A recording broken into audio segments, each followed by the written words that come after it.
এক বছরের শিশুকন্যাকে বিক্রির অভিযোগ, আর এই অভিযোগে দম্পতি সহ গ্রেফতার করা হলো 3 জনকে। উত্তর চব্বিশ পরগনার শাসনে শিশুকন্যাকে বিক্রির অভিযোগ, শিশুর বাবা মা সহ গ্রেফতার করা হলো সোনালী সাহা নামে আরো এক মহিলাকে। সোনালী সাহার মাধ্যমে শিশু বিক্রি করা হয়েছে বলে দাবি পুলিশ সূত্রে। অন্ধ্রপ্রদেশের গুন্টুরে শিশুকে বিক্রি প্রাথমিক তদন্তে জানতে পেরেছে পুলিশ।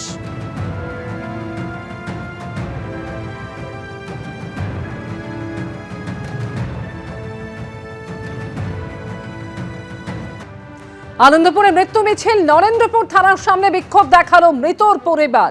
দ্রুত ডিএনএ টেস্টের দাবি জানাচ্ছেন নিহতদের পরিজনরা। থানার সামনে বিক্ষোভ দেখানো হয়।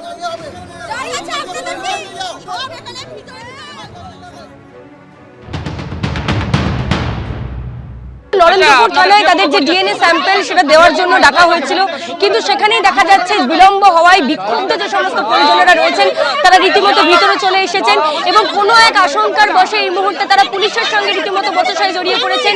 কি আশঙ্কায় আপনারা এখানে ভিতরে আমাদের লাশ এখানেই আছে, সব জানে, এই ছেলেটা সব জানে, সব জানে, কোনো অফিসার না, কোনো অফিসার, এই ছেলে সব জানে, দুর্লভ অফিসার না।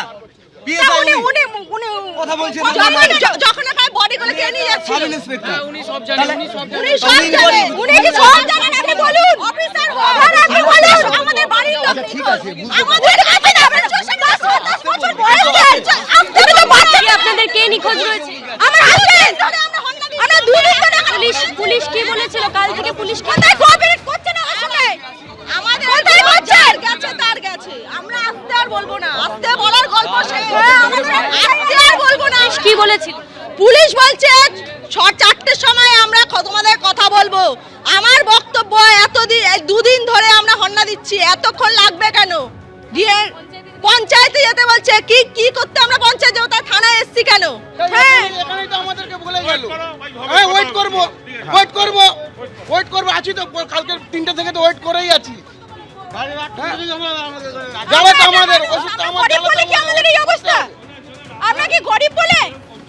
হ্যাঁ, অবশ্যই আপনাদের পাশে পুলিশ আছে, আপনারা ধৈর্য ধরুন, ব্যাস ধৈর্য ধরুন। দেখতে পাচ্ছ, ফর্মগুলো দাও, তারপরে একজনটা বলছে, তাকে বুঝিয়ে বলে এই ব্লাড। আমার হাজবেন্ড আছে, ওনার বাবা আছে, যিনি কথা বললেন আপনার সঙ্গে, ওনার বাবা আছে, জানি বলুন স্যার।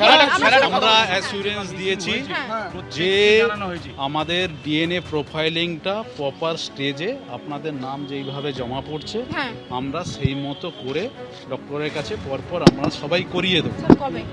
কতদিন? সেইটা আমাদের ডক্টর যে টাইম দেবে উনি সেটা আমাদের বলছেন 1 সপ্তাহ পর আমরা নিতে ইচ্ছাই হবে, তাই তো?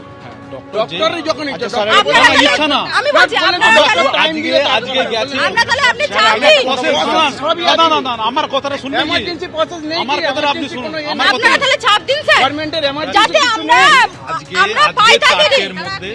আজকে 4টের মধ্যে ডেকেছে, টোটাল কোথায় ফাইলিং করে 4:30 দাঁড়ান এইটা তো ডিসপ্যাচ করতে হবে, এইটা থেকে তো স্যাম্পলিংটা কালেক্ট করবে, তারপরে তো আপনাদের স্যাম্পলিং এ ম্যাচ করবে। এইটাই যদি প্রসেসটা প্রথমে থমকে যায় আপনাদের 11 জনে, তাহলে নেক্সট প্রসেসটা আটকে যাবে। স্যার এখান থেকে কি উঠছে? কদিন আমাদের আমরা তো জানার পরে দরকার আপনার নেই। সঙ্গে ম্যাচ করলে তবে তো আপনি পাবেন। কদিন সেটা কদিন আমাদেরকে সেই টাইমটা বলুন। সেইটা ডক্টর বলতে পারবে, যারা তা ফরেনসিক ডক্টরকে এক্সপার্ট আছে তারা বলতে পারবে। ডক্টরকে বলতে এটা বলুন। আমাদের কনসার্ন না, এটা আমাদের আপনারা চাপ দিন। সেটা আমরা আজকে জানিয়ে দিচ্ছি। কখন জানাবে? ওখানে ডক্টরের সঙ্গে কনসাল্ট করে তো আমরা জানাবো। সকাল থেকে, কালকে সকাল থেকে আমরা যেতে পেরেছি, আলিপুর যেতে পেরেছি, এখনো তোমরা যেতে পারো। এবিপি আনন্দ এগিয়ে থাকে, এগিয়ে রাখে।